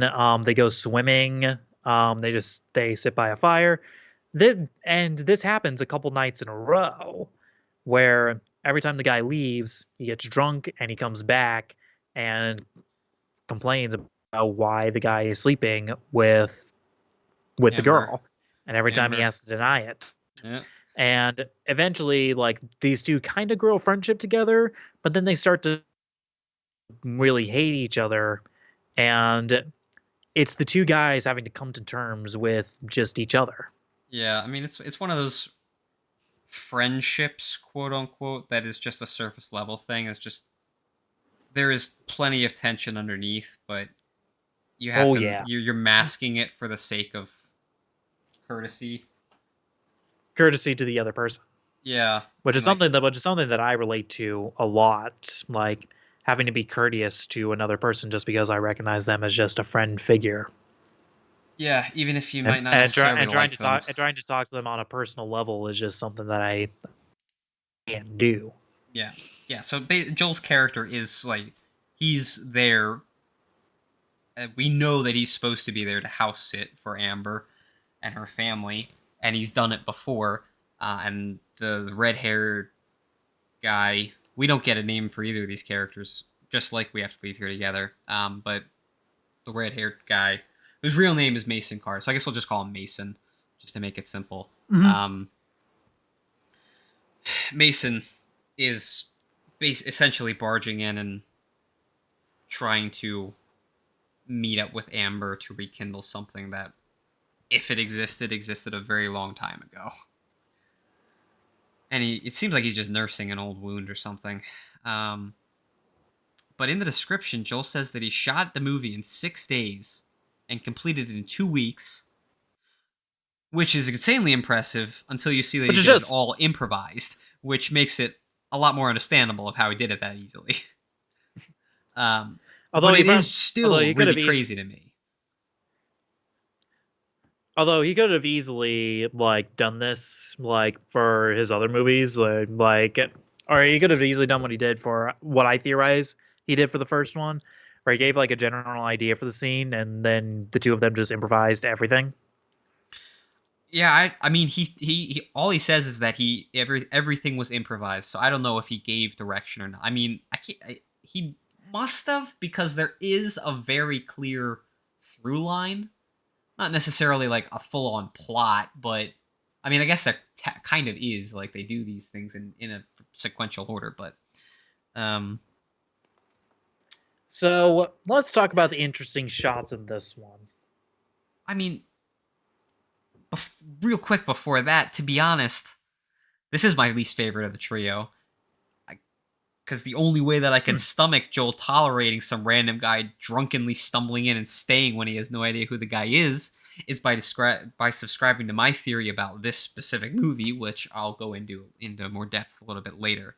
Um, but yeah, the shots. Yeah, If this was all improvised, like including the shot composition, man, Joel just has an innate talent for it. yeah. I wouldn't be Let's start. surprised if I'll it was start out him. with the opening shot of the movie, Yeah. where you have Joel up in the top room, and the guy down, like winding up, thinking the girl is up there. Joel is up there in a very light and bright room. He is in full confidence, and Mason is down outside in the dark of Yep. night, In the completely rain. lost. And it almost looks like Joel is in like more of a clear headspace at the beginning of the movie. Mhm. and the guy and Mason is much more in a darker headspace. Yeah. But it Which contrasts later in the movie where after these two guys talk, conversate, and then fight, um, it eventually becomes that Mason is sitting in a light room yes. and Joel is sitting in a dark room, and it's in the scene where Joel is finally opening up about his feelings, showing Yes. that he is extremely unsure about what he's supposed to think. But Mason is finally in the light. He knows what he's supposed to be thinking at this point. Yeah. Their positions have completely switched. I hadn't quite pinpointed that, but yeah, that is entirely true. Yeah. The I mean, another I did really think of something interesting funny. uh, another really interesting another really interesting thing with all the shots with almost every single shot with the two of them in it, there is always an object blocking the two, mhm. and it's either in the foreground or in the background of the scene, or it's literally right in between the characters, but there is always something blocking the two. There's the Mhm. specific scene where they're fighting and they're both in a bedroom. Every single time they move throughout the bedroom, the scene is shot from outside of the bedroom looking in through the windows. Yep. Every single time the two walk around, they are always separated by like a pillar Yep. in between the windows, which I think is just so brilliant. It's so Yes. cool, Yeah. Yeah. Yeah. It's showing just how divided like these two are against each other. It's so yeah. cool how it's implemented in those ways. All of the and all of those obstructions are never brought up. They represent every single time there's something there. They represent the elephant in the room. Hmm. It's the tension between them that they never brought up until they go at each other. Um, I thought of something funny, but like when you were talking about like the way they were colored and like the head, like when you said headspace, I thought like you like it's even physically represented by their hair color. Hmm. Mason's hair is a darker color than Joel's. Yep. Yeah. Which Uh, with the fact that this was all improvised, 100% a coincidence. Absolutely, yeah. But it's interesting just seeing it anyways. Yeah. I, this of all three, this one is the funniest to me. Like, I don't laugh at it at the other two, but this one makes me like it's like Mason makes me laugh so much in this one.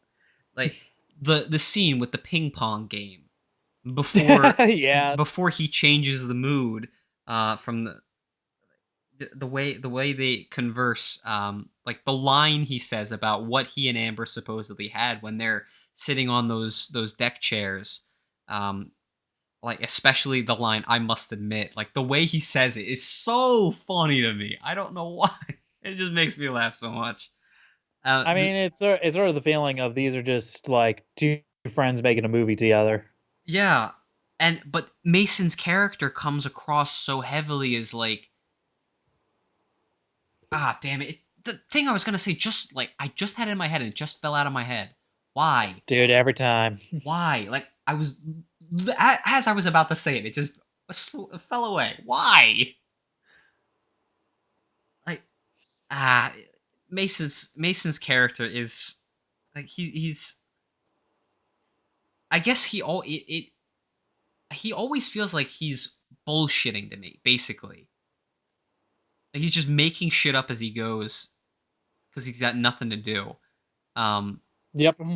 like the Scrabble scene where he almost tries scum as a word. The first time I heard that, I bursted out laughing, and I really had to contain myself not to do that when we watched it together because like it's so fun. Like I love that kind of natural comedy.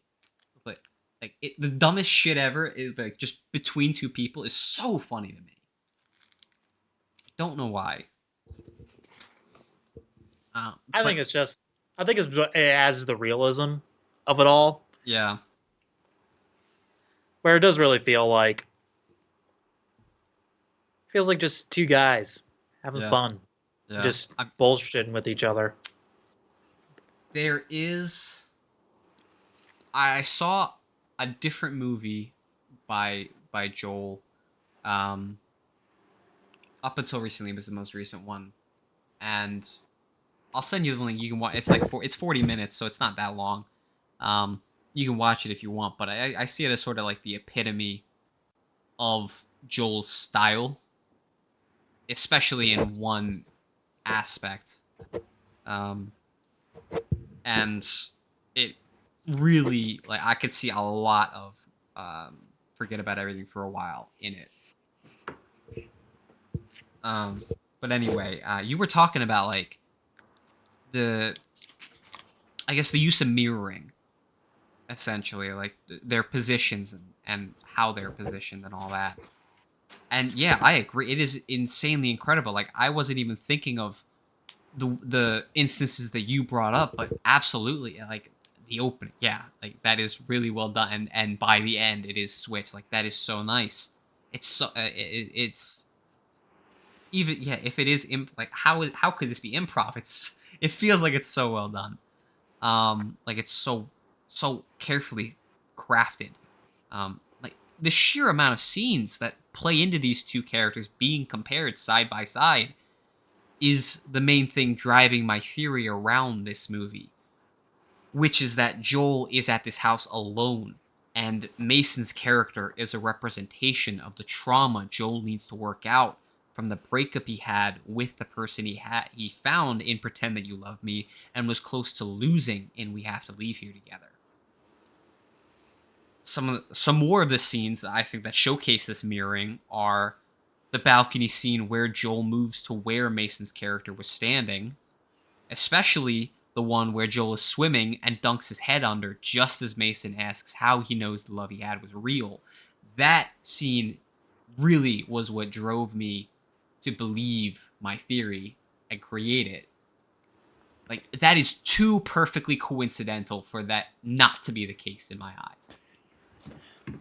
I mean, and uh, where like the phone call at the end, like not even just like their positions especially and the way they're colored. I think that is the majority of what's like what you're supposed to get from that scene.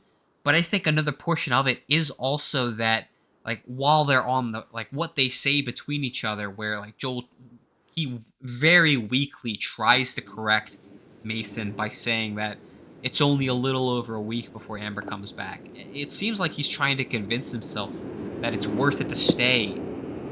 And yeah, they're sitting positions. I noted that as well. And the fact that we don't see Mason again after the two cry together once they've met up again in that darkness. And I think it shows that Joel's finally at least accepted his trauma so that he can start to move on from it. Almost makes you kind of wonder: was Mason real the entire time? That's my whole theory. Is like I don't think he was real. Like we Well, don't that's see really interesting. we don't see Mason interact with the outside world at all. We don't hear the other end of his phone call.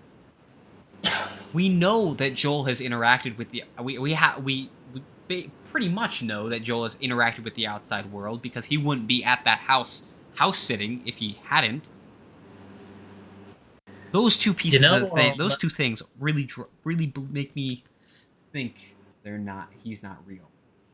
to help add to the pile for the theory. Yeah. Um, there's a scene where Mason is saved by Joel, getting him pulled out of the pool. Um, we never see Mason do anything like that for Joel, except at the very end, Yeah. where he kind of comforts him. Uh-huh. But we already explained sort of the symbolism behind that, so Yeah. it doesn't really all that much. But also the scene where Joel leaves the house and leaves it in Mason's care. Uh-huh. It could easily be it could easily be interpreted that he left the house because he just could not take being in there for much longer. Well, did you see behind him in the window that Joel was watering the plants? I actually did not. Yeah, he was back there. That scene, I think, was supposed to convey, like, showing that Joel was actually taking care of the house. And while Mason said that he would, he was just sitting in the chair listening to music.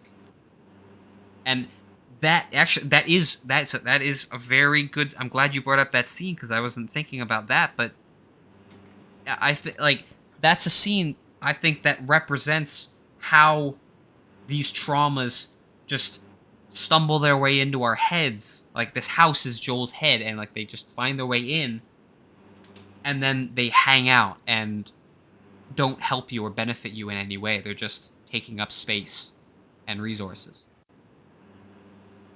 Yeah, I like that you brought that one up quite a bit. Yeah, more fuel for my theory. Yes.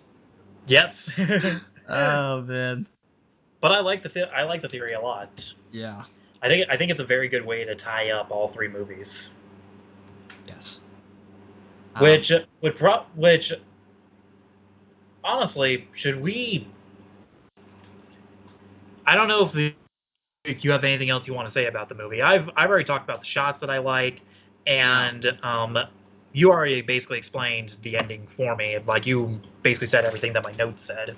Yeah. Well, and so I guess just to since we're giving the basic recap, the actual like final scene shot is the clothes that Mason's character was wearing folded neatly and laying in the grass, and it's sunny out.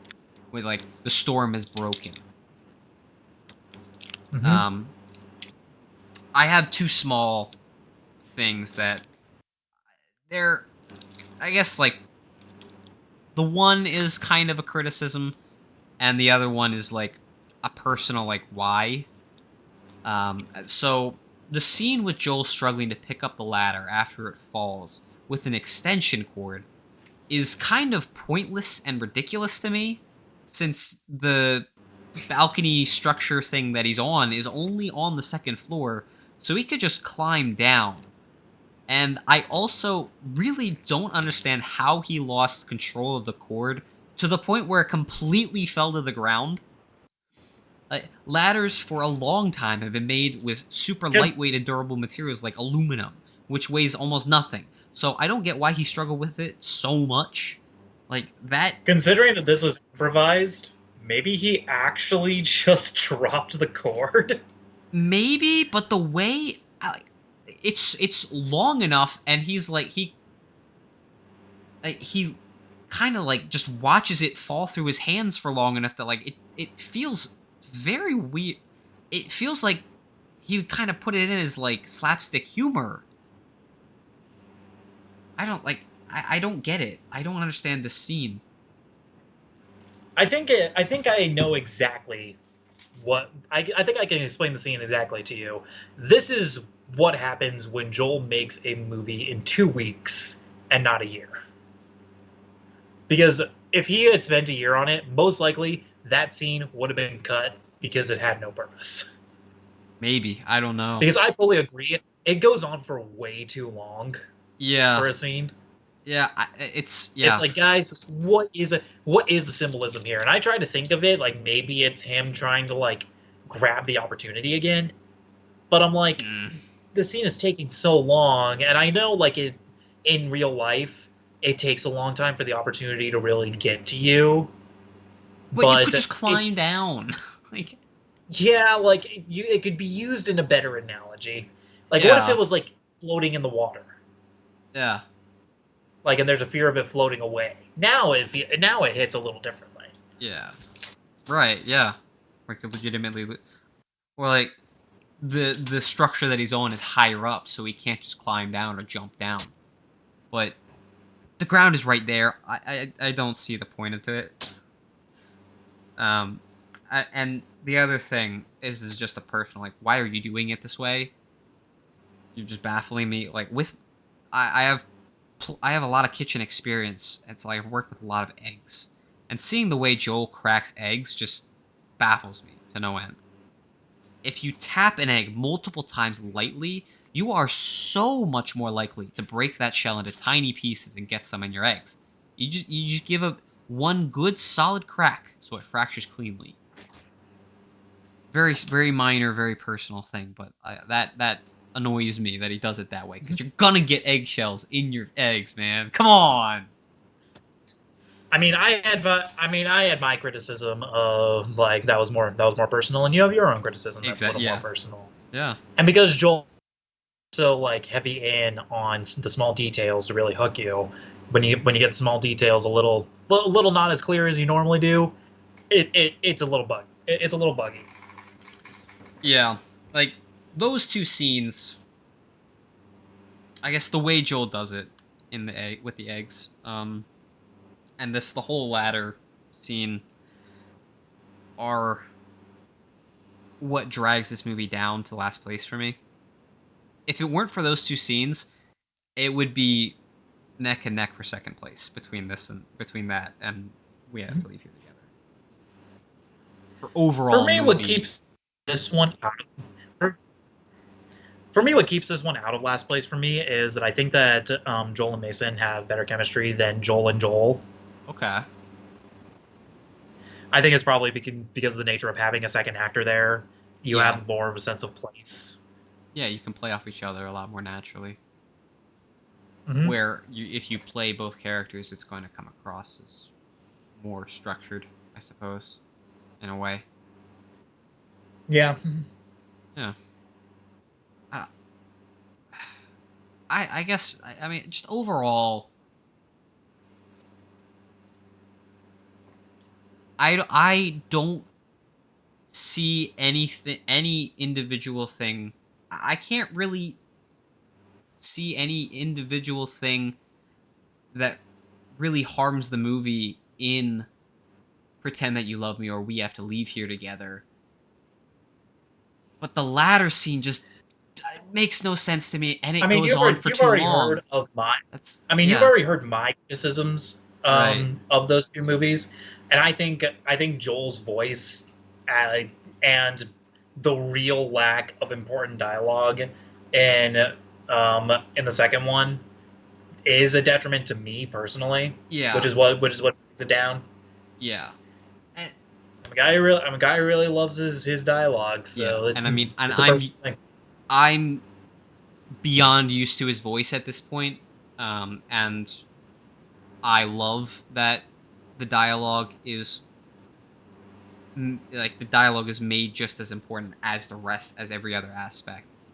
So it's only one piece. Like it is really just one piece of the whole thing. So you get the full picture by engaging with every aspect as opposed to just the dialogue. Um, but yeah, I could definitely see why you might not like that. But yeah, I mean, overall, I just like Pretend That You Love Me more than We Have to Leave Here Together, just slightly more. So like, I think they're equally well made, but I like Pretend That You Love Me more because of I guess the overall story. I relate to it more, I suppose.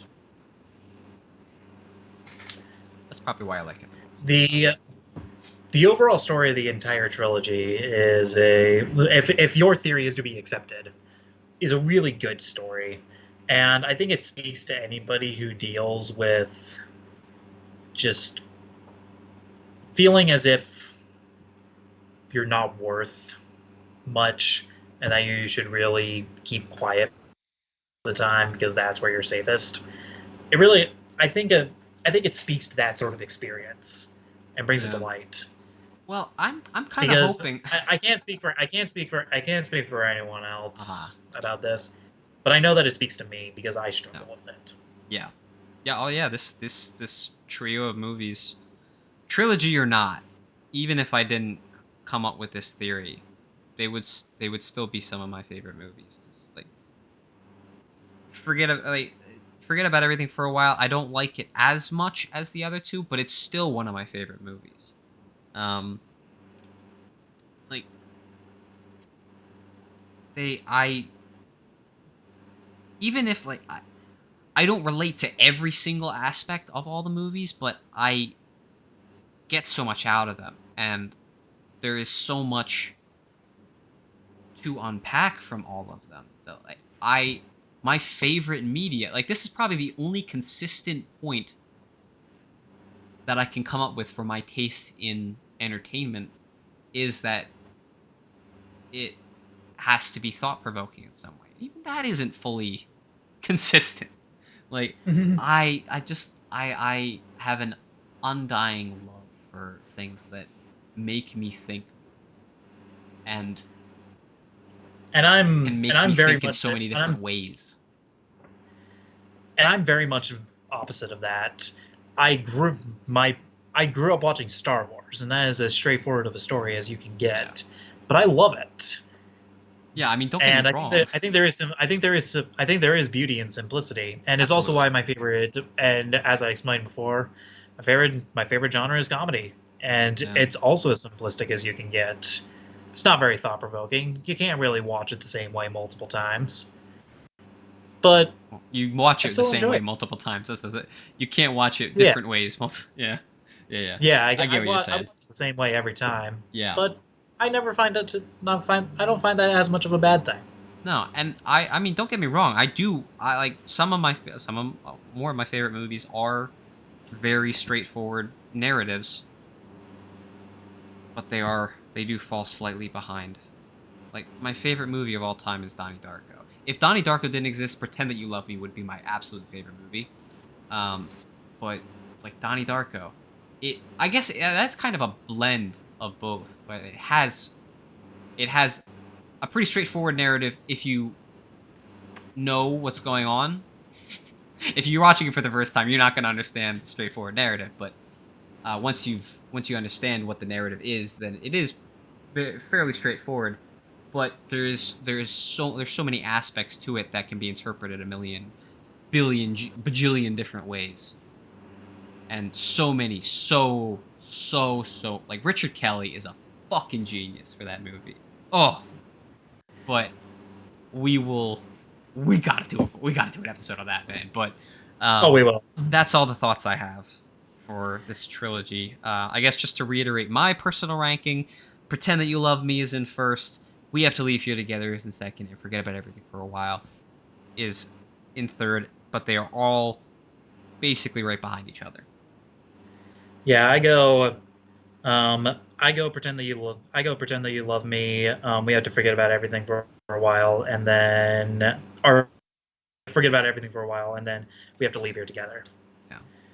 I mean, And yeah. Even though I honestly like despise most musicals and don't really like most of the rest of them and only like a very select few. Um, even the fact that Pretend That You Love Me has a musical segment in it, that doesn't diminish it in my eyes. It's still the top. mhm. Yeah. But is there anything? I guess there isn't anything else we'd like to discuss. So, is there anything that you'd like to I, promote from yourself or I'll others? so um continue look for everybody watching. Continue to look at my DA. Um, and just keep looking at it sometime this year. I don't know when, but Hint, hint, hint. sometimes this year. I'm working on something one day at a time. Yeah, yeah. I don't know if I'm ever gonna write anything. I don't know. I got Mhm. too many other things going on. Yeah. So Yeah. Well, JCCW, thank you so much for coming on, and thank you for continuing to watch movies with me. I'm having a really good time doing it. I'm having a real good time too, and I'm excited for next time because we're watching one of, if not my favorite movie of all time, Blazing Saddles. Yeah. No. Oh, wait. Oh, I thought of something. I'll have to tell you about it after. Um. So anyway, I don't know how frequently I'll be doing episodes. Like I don't know what's going on with this, but if I have Hey, the something best media interesting, club. if I I have gave you the something, name. yeah, then it can stop being the BBC. Then it can be something not sexual, not a sexual BM, innuendo. B, But BMC. Best Media Club doesn't roll off the tongue nearly as well. I don't know. I don't know if I get whenever I find Yeah, something we'll that I we'll, really we'll want to figure talk it out about, later. I'll put Mhm. something We'll figure on. it out later. But yeah. But as always, thank you for listening. I won't ask you to request anything because I don't know if I'm going to get around to it. But thank you for listening, and I'll see you on the next episode of the Best Book Club.